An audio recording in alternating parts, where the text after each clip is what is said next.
Hi everyone! So I am back to deliver the last 3 sensory strategies for studying, and this is going to include taste, touch, and sight. I decided to combine all 3 of these into one video just because each one is going to be pretty quick and simple, and so I figured I didn't necessarily need to make a separate video for each one. First up is sight. So the tips I have for you on this one are going to be pretty short and sweet. So one of the things that I came across in my research on sights that can help us study and focus better is the 20-20-20 rule. So one thing I think we can all agree on is we spend a lot of time on screens. Whether it's for work or for school or for entertainment, our eyes are glued to the screens.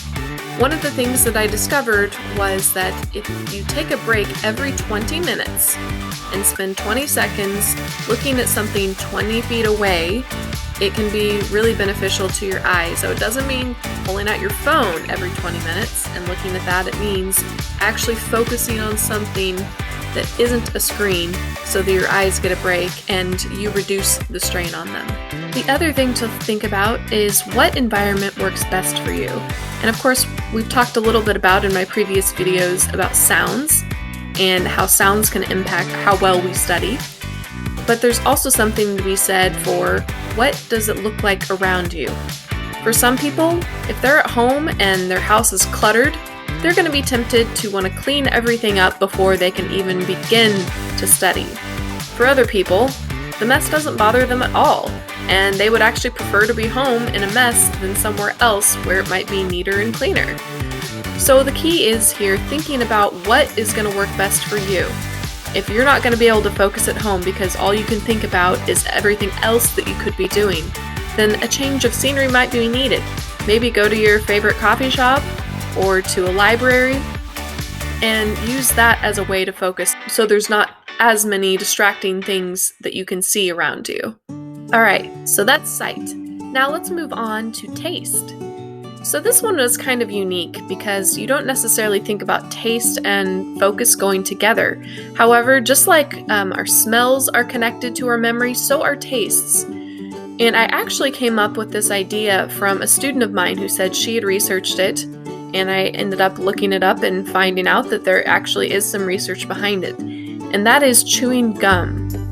So the idea is that if you chew a unique flavor of gum, so not the kind of gum that you would always be chewing maybe in your off hours, but a specific flavor of gum that you would chew only when you're studying a certain type of content, if you chew that same gum when you are taking a test over that content, your brain is going to have an easier time recalling the same content because it brings back those memories from the last time you chewed that piece of gum. It's kind of crazy, but hey, it's worth trying, right? Of course, I don't want you to get in trouble for chewing gum in class, so maybe use this one carefully as needed. You may also think about trying maybe a breath mint if gum isn't necessarily allowed in your class. Okay, last but not least, we have touch. So for this one, you may think of fidget spinners or being able to sit with something in your pocket, and that's exactly right. Anything that helps you keep focused can work as a touch sensory strategy for studying. Even if it's sitting next to your dog, which I'm actually doing right now. This is Bella, and that's Frodo. And as I'm sitting here trying to work, it really helps me to be able to have her right next to me and pet her, and it does help me keep focused. It can work the other way if, she's being too persistent on getting attention. But if she's able to just lie next to me and be there for me when I need her, it works quite well. The other thing you can think about is maybe a special blanket that's really soft, or pipe cleaner. I had one therapist at one time give me a soft stone to have in my pocket so that I can remember when I'm stressed or anxious.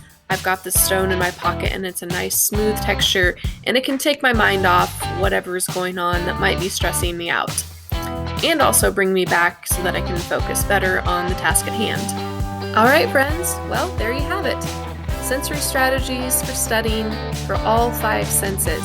If you haven't checked out my other 2 videos on smell and sound, please feel free to do that so that you have all of those in your toolbox and I hope this helps you have a better time studying both at home or wherever you might be. Thanks again for watching. I'm so glad that you found my channel and watched my video. Please feel free to leave comments or also like my video and subscribe to my channel. Have a great rest of your day. Bye.